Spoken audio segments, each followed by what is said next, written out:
الأمر من فوق وقطعي. اسم اسكندر ما راح يتقدم للرأي العام أبدا. هدول أكيد جنوا. خايفين هالعملية تضعف الدولة، لهيك ما حدا عم يغامر بأي شكل. يعني الكل خايفين من اسكندر؟ في خايفين وفي داعمين وفي منتظرين فرصة، وفي اللي عم يستنى شو راح يصير كمان. فهمت عليك. وحدنا مثل العادة. امتى جاي المقدم إلهام؟ بيوصل بعد شوي. شكرا سيدي الرئيس. انت كمان مشغول، ما في داعي اشغلك اكتر. انت ليش هيك معصب مني يا مراد؟ ماني معصب من حدا، بس تعبت من تأجيج الأمل ومن الخيبة يلي بتلحقه كل مرة وبتنزفه. بكفي. شوف، حتى أنا عم تضغطوا علي. دخيلك مراد، هلأ مو وقتها. دخيلك مراد، مصالح الدولة بتتأذى. دخيلك لا تساوي، دخيلك لا تعمل، ولا أنا بمسح اسكندر بلمحة بصر. والحقيقة أنا ما عم بعرف مين اللي وراه، عدونا ولا صديقنا. أنا ساكت مشان ما يروحوا أبرياء بين الرجلين. بس هلأ ما عاد اسكت. الكل بيعرف كيف ياكل من هالدولة، وبس نصل للدفع دخيلكن لبعدين. بس نحن اللي دفعنا الثمن. أنا دفعت، وصار غيري لازم يدفع.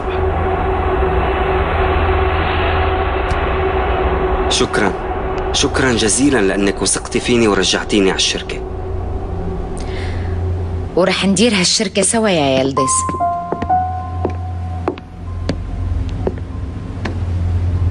لازم نسكر مرحلة أبي وبولوت. سمعت إنه انباع قسم من الشركات والباقي صفوها.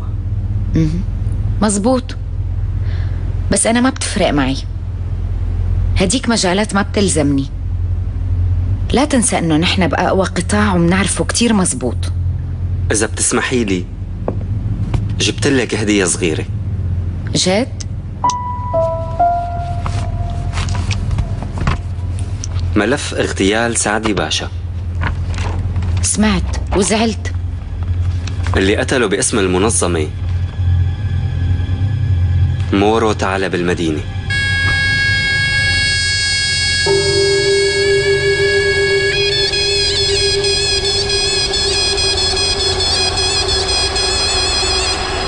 إذا بتريد من الصبح عم بستنى وبدي جواب. عم نعمل الحسابات يا مدام، وأكيد برنامج الدفع راح يرضيكي. أنت مو قالوا لك تيجي الخميس الجاي؟ الخميس الجاي؟ هالتأجيل شو معناته؟ شو جابرني استنى؟ وقت أخذتوا المصاري ما قلتوا لي هالحكي.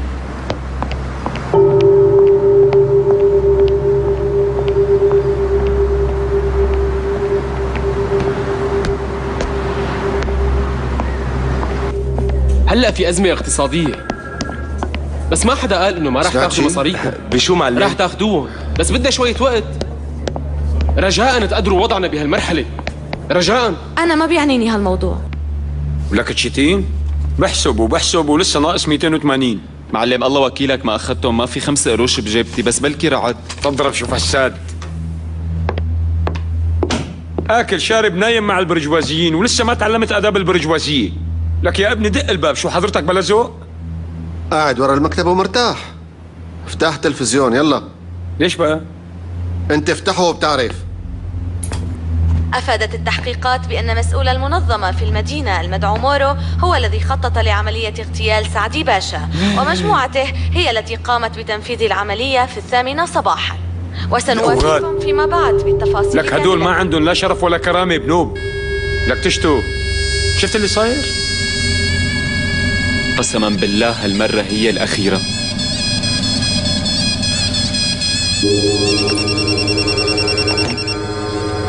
ها عم تتصل مرت المرابي، اكيد شافت الخبر، بدها تحذرني منك. لك خليها تروح تنضب احسن لها. لك حتى القادة الكبار بالمنظمة ما واجهوا هيك مؤامرة.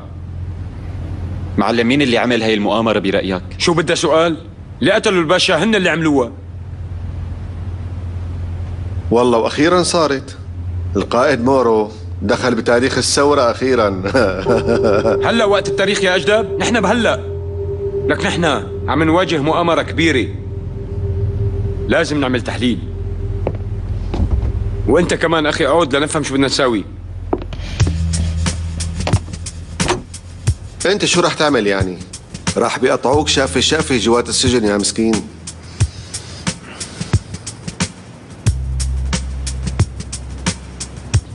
معلم، أنا عملت تحليل. نعلن إنه هاي المؤامرة تدبرت ضدنا ونهرب برات البلد كلياتنا وبسرعة على أفريقيا مثلا. بشكرك يا ابني، ما خطرت لي افريقيا ابدا. شو بدك ترجع لقبيلتك الاصليه؟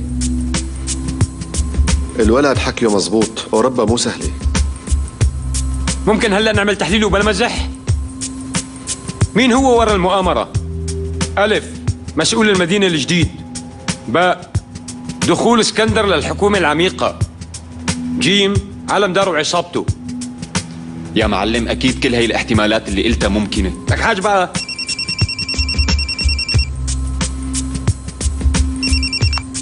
الو روحي، انا باجتماع بدي اقول لك. ليش عم تقولي عنه قاتل يا حياتي؟ هالحكي مو صحيح بنوب. مورو مو من هذا النوع.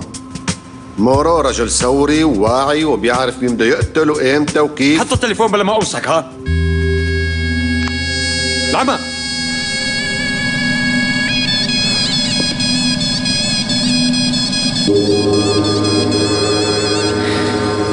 مستقبلي انتهى.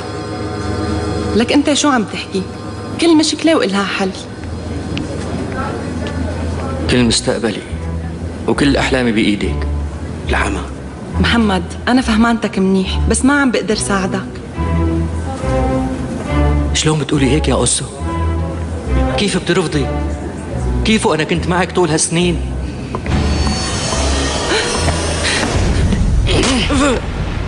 حسني ليش هيك عملت؟ بأي حق هذا التافه اللي بلا ترباية بيعلن عن حبه إلك بهالطريقة؟ شو هالوقاحة؟ شلون بتتجرأ وبتتحركش بخطيبة تركي بيك ولك؟ ولك أنا أحب هذا يا زلمة. ولك أنا روحت مصارية كلها مع واحد مرابي وعم بشكي له مصيبتي. وليش عم بتتعب وسخانهم بهالقصة؟ حدا قال لك إنه بتعرف عن المرابيين شي؟ بتخبرني إلي؟ قول وأنا بحل لك إياها. احكي محمد، احكي، بلكي بيقدر يحل القصة. واحد مرابي رافي، فايدته كويسة بس مات. رحت لآخذ مصارية فقالوا لي ما في هلأ، وفجأة أعلنوا إفلاسهم. بس ما بعتقد رح يدفعوا أبدا. وأنا يعني بدي السيد تركي يلاقي لي حل ويحاكي السيد مراد. باسم مراد علمدار وباسم تركي بيك أنا بحل لك الموضوع.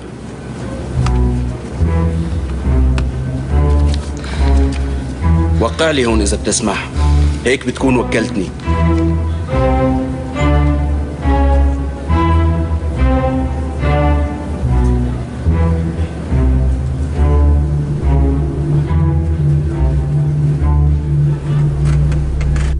مورو ما له علاقة.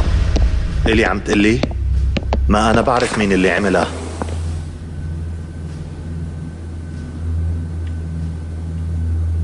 مين هذا الضابط؟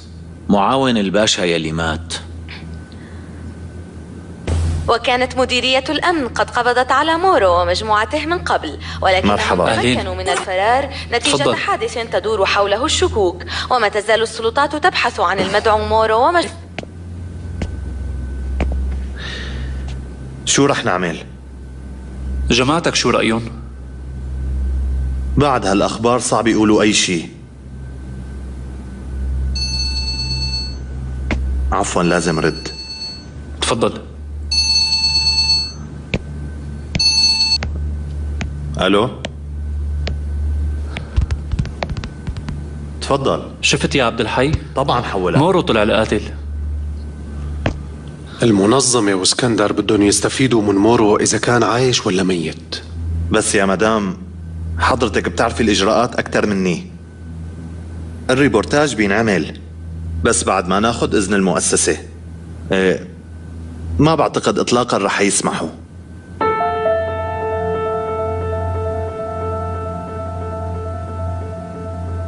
ايه طبعا خسرنا المعلم وألمنا كتير كبير. لو سمحت. ايه مدام لحظة. تلفزيون ولا صحافة؟ لا تلفزيون. طيب وافق واعطيهم موعد. هذا مستحيل. يلي عم بيصير هو المستحيل، رجاء نفذ.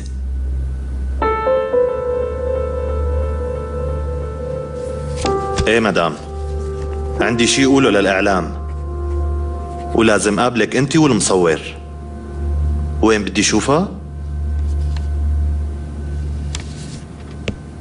هلأ ببعت لك العنوان بمسج وبستناكي خلال ساعة. ما فهمت شو السبب. اذكر قاتل سعدي باشا الحقيقي وخلينا نشوف إذا رح ينزاع.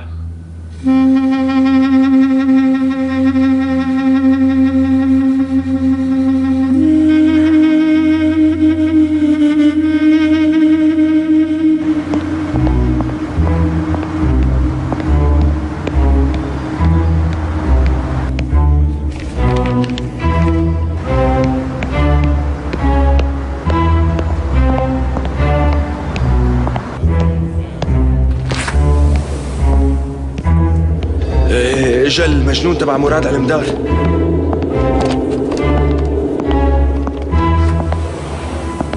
الكف اللي اكلته نفع. برافو، شغلك احسن. عم تشوفه لمورو؟ لا يعني مرات. هالشاب منيح لو كان عقله مشوش، بس في بقلبه حب حقيقي للناس. ايه يلا لشوف، ناديلي المسؤول عندك. هلا شو إلها أهمية مين عمل هاي الشغلة؟ والله ما فهمت. الفاتورة رح تدفعها أنت. والله لو كنت أنا بمحلك بطلع من هون وشو مشتهي بعمل ليطلع الصبح، لأنه هلا أنت بحكم الميتين. شتين دبر لي حارة مخالفة، لا أعمل لي شورة تانية مشان ما أموت بحسرتي. ايه أنا بأمرك معلم. عود أنت التاني. معلم اجا المجنون. ما كل اللي قاعدين قدامك مجانين لك رعد. لا معلم لا، مجنون عن جد. هذا تبع مراد على مدار ناطر برا. ومراد على مدار ليش بعت مجنونه لعنا؟ رجال مثل هاد ما بيبعت مجانين. خليه يجي لك رعد، وإذا ما مشي الحال بناخده رهينة عنا. ايه أنا بأمرك معلم. معلم ليش المجنون بيصير رهينة؟ ولك إذا أنا عملوني قاتل الباشا ليش حتى ما يصير يعني؟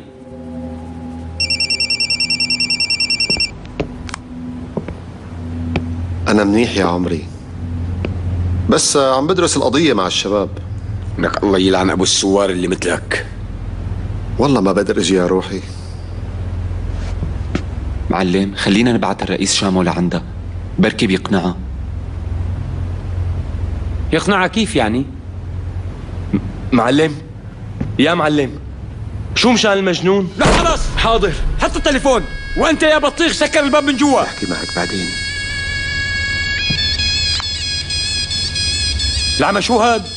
روح لعنده شوفها. بر نخرت لنا راسنا. روح شوفها وتعا. وانت هات لي المجنون. حاضر. وانا معلم شو ساوي؟ وانت خليك قاعد هون لحتى تشهد. يا معلم يا معلم ساوي اي شيء.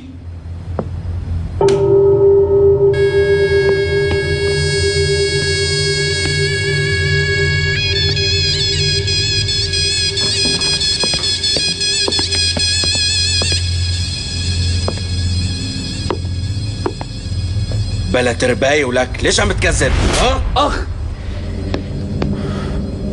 انت مجنون؟ ليش ضربت الولد؟ صرت قايل لك 100 مرة على أمراض الناس لا عاد تتمسخر يا عدو القانون.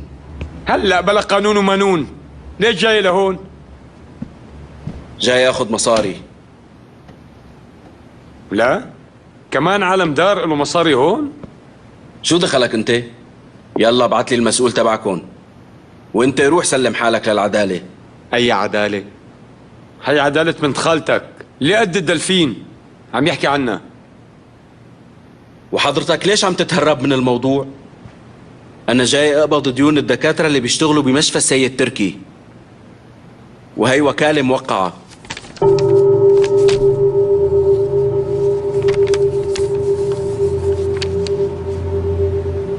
ولك هي وكالة بتسميها؟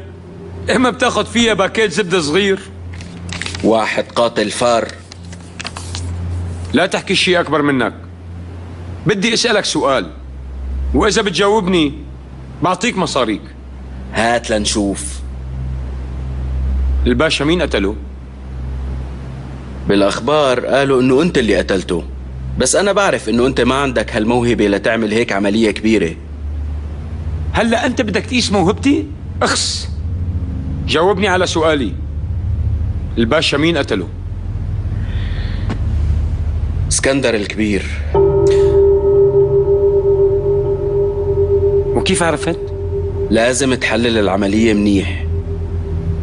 بتساوي المعادلة اللازمة لتشوف الأقوى من الأضعف. مين برأيك الأضعف؟ الدولة؟ الدولة ومورو. طيب مين عم يقوى؟ اسكندر الكبير، وعم يدعي إنه بيدير الدولة أحسن. أنا بهنيك. شيتين مقابل تحليله الممتاز ادفع له نص الدين. ليش بس النص؟ أزمة يا أخي. تعال بكرة ورح نحكي بهالأزمة وبتاخد اللي بقيال لك. على فكرة أعطيني رقم تليفونك مرة تانية. بس أنا ما برد على الأرقام السرية. ها بقى في شي سري؟ المجنون اللي علقنا هالعلقة بيعرفه أصلا. المجنون مين معلم؟ ولك ياج سعدي باشا اللي قتله هو اسكندر الكبير، مو حدا تاني. بس هذا الادعاء خطير كتير. في عند حضرتك إثبات؟ سعدي باشا كان محضر ملف بخص تصفية اسكندر الكبير وتنظيمه السري، وعرف الكبير الموضوع وهدد الباشا. بس اسكندر الكبير كان بالسجن، وين وإمتى وكيف صار التهديد؟ لما راح قائدنا المرحوم على المشفى ليعمل تحاليله فاجأوه بزيارة. هونيك هددوها التهديدات، وقال إذا ما بتتراجع عن عملية التصفية أنا اللي بدي أقتلك. وتاني يوم بكير تحركنا على أنقرة وبدون ما نخبر حدا. يعني عملية الاغتيال هاي مو مخطط لإلها مثل ما ورد بكل النشرات الإخبارية. أيوة مزبوط، ما كان البرنامج محدد قبل. اسكندر الكبير ما نجح بأول محاولة اغتيال، ولما ركب قائدنا المرحوم بالهليكوبتر اللي اجت، الخاين حقق هدفه بسهولة. عم تدعوا انه سبب ارتكاب اسكندر الكبير للجريمة هو انه يمنع عملية تصفيته. مين بتضم هالعملية غيره؟ كان القائد اخذ قائمة بتتضمن موظفين مدنيين وعسكريين تقال. طيب والملف قدرتوا تنقذوه من هالعملية؟ ايه في عندي نسخة منه. وبدك تقدم معلومات حول مضمون الملف؟ يا أنسة، بما يخص الملف ما عندي تصريحات. شكرا لك. شكرا كتير.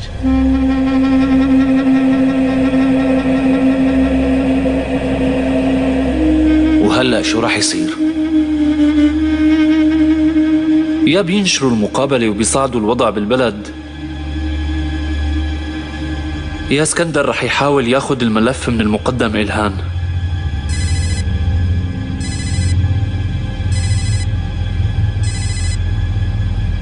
كان القائد اخذ قائمة بتتضمن موظفين مدنيين وعسكريين تقال. طيب والملف قدرتوا تنقذوه من هالعملية؟ ايه في عندي نسخة منه. وبدك تقدم معلومات حول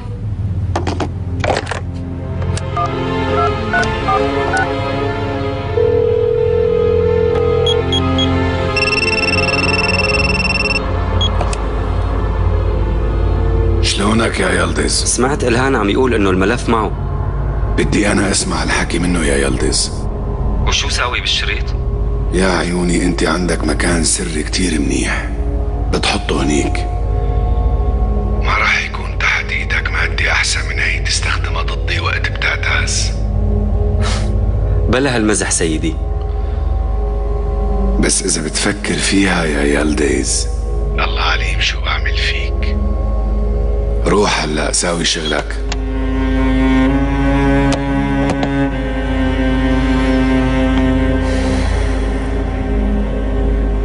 بدي تعرف لي وين بيت المقدم إلهان، لأني رح زوره المساء. بأمرك سيدي فوراً.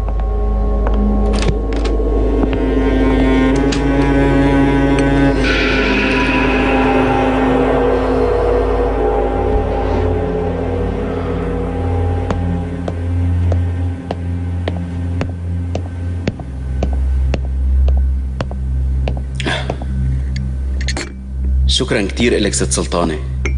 مشروب الهنا، لو تتصل فيهم. يبدو مشغولين هلأ. يلا بس يفضوا رح يرجعوا أكيد. بستناهم. أهلا وسهلا.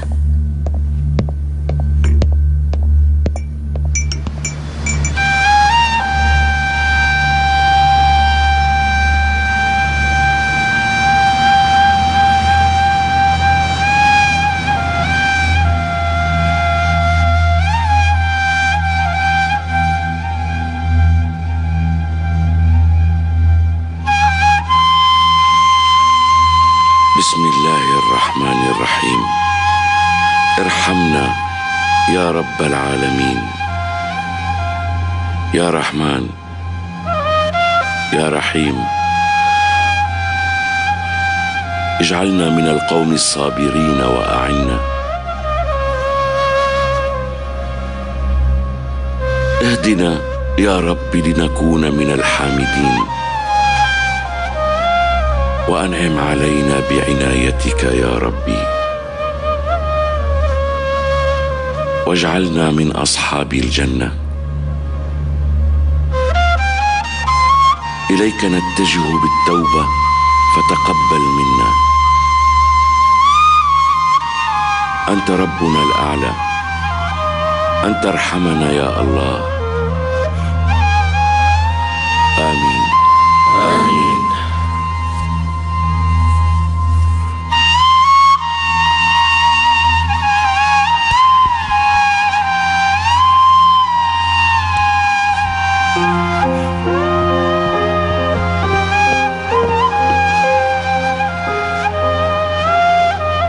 نحن كلنا رح نموت بالأخير، والله سبحانه وتعالى رح يمتحننا بالأفراح وبالأتراح. طبعا كلنا رح تنتهي حياتنا أخيرا وترجع الروح للباري، بعضنا بالأعمال الصالحة وبعضنا بما فعل من معاصي.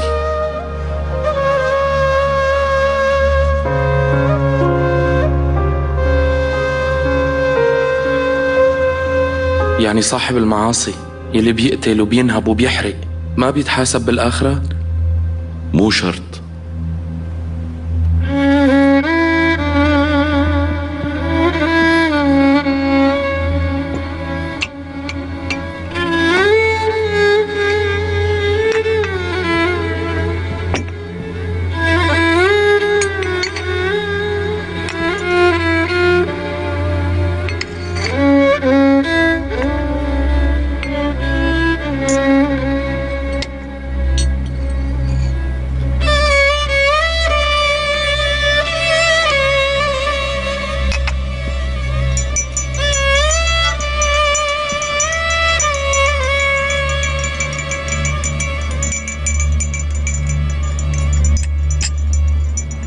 معظم الوقت بيلاقي جزاته بدار الدنيا.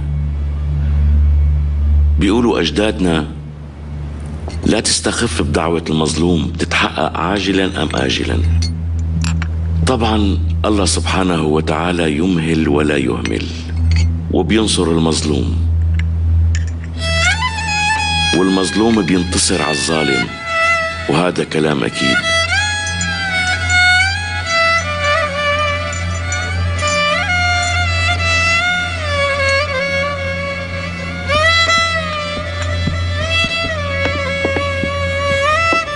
البنت اللي حبيتها انحرقت وماتت، راحت.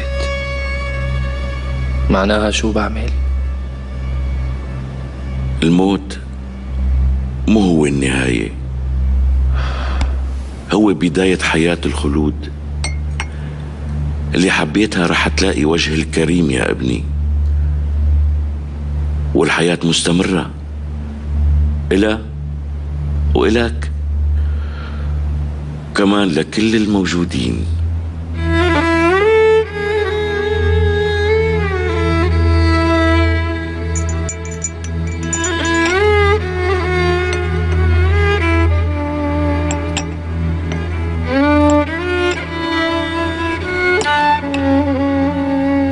بس لما منجي على الحياة بيكونوا اللي حوالينا سعداء وعم يضحكوا، بس نحن منكون عم نبكي. ادعيلها لمرتك بالجنة وإنه يكون عم يستقبلها شهداء الله الصالحين يا ابني.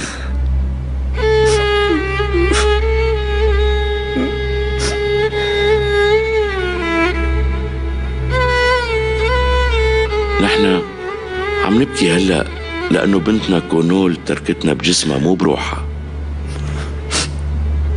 معناها ليش لحتى ما أموت لروح لجنبها؟ ليش ما انتحر؟ لا، لازم تستمر الحياة وتعيش بسعادة وتعمل عمل خير وتحاول تمنع الشر بأي شكل بإيدك ولسانك. رح تموت انت بس تجي ساعتك، وإن شاء الله بالآخرة تكون مع حبيبتك. بيقول نبينا عليه الصلاة والسلام: يحشر المرء مع من يحب. بس ما عم تزبط معنا هالشغلة. يا منصير أسرى للي منحبهم، يا أما نحن منأسرهم. عم تحكي شي يا ميماتي؟ لا، ما عم أقول شي.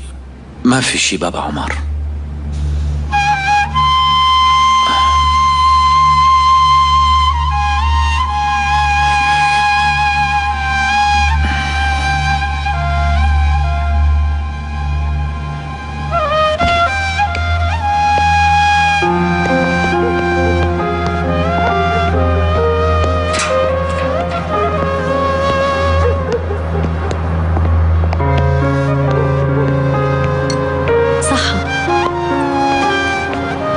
وهنا.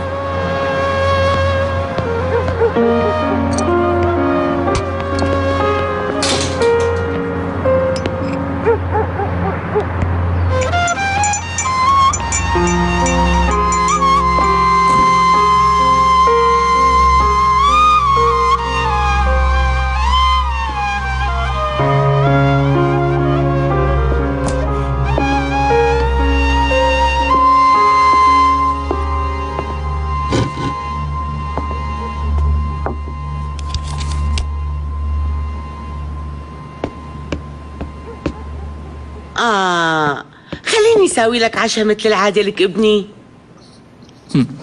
لا أمي، هيك منيح. لا، ما بصير هالحكي.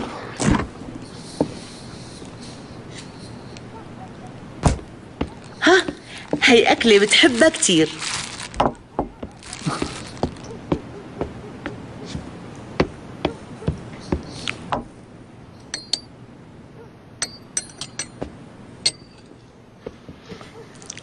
يسلموا ايديك، كتير طيبين.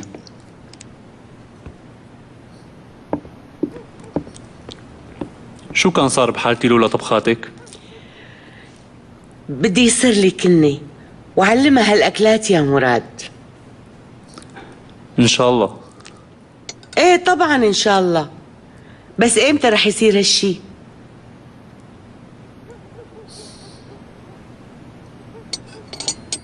امتى ما قلتي لي تجوز انا جاهز. شو هالحكي يا ابني؟ ما انا دايما عم اقول لك تجوز.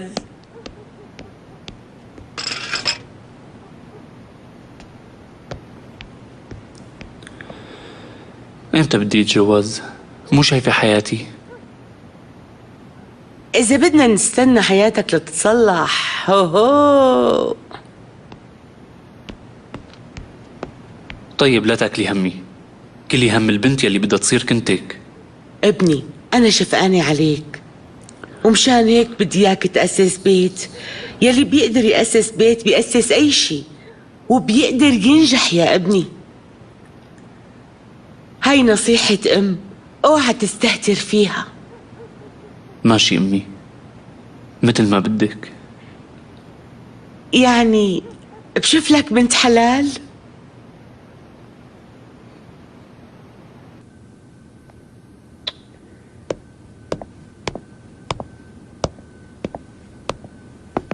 بتحب ساوي لك شي لقمة؟ عم بتقولي فرقنا بريحة طيبة مو هيك؟ لا والله مو قصدي، بس واضح انه الجماعة مو راجعين هلأ، وقلت لحالي بتكون جعت. يلا، وعبد الحي ما عم بيرد على تليفونه كمان.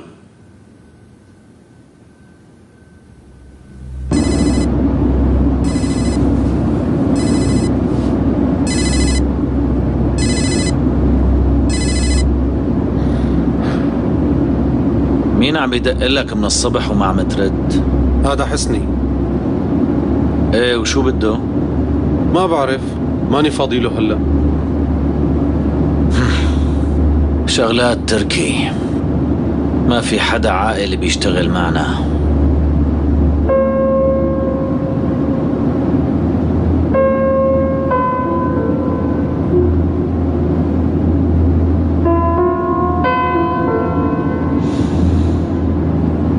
انت جدي معلم؟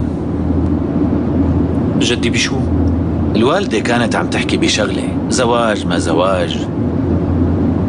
ماماتي انت شفتني شي مرة عم امزح؟ وشغلة التأمينات هدول حركات عبد الحي.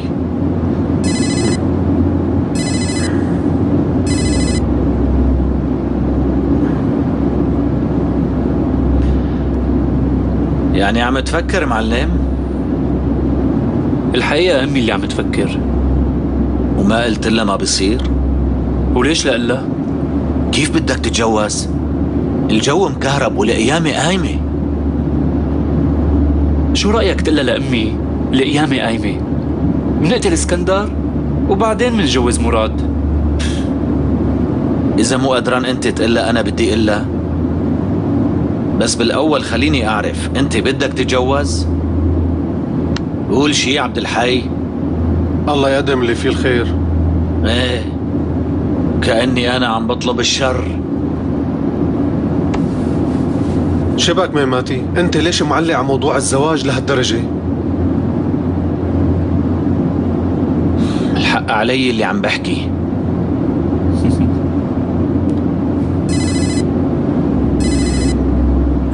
هات لفش خلقي بهذا المجنون.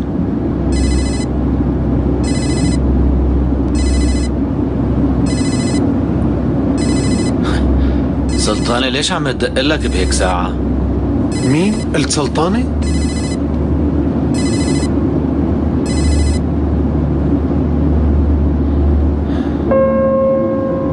سلطانة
معلم، إذا بتحب بنزل وبشوف الوضع قبلك.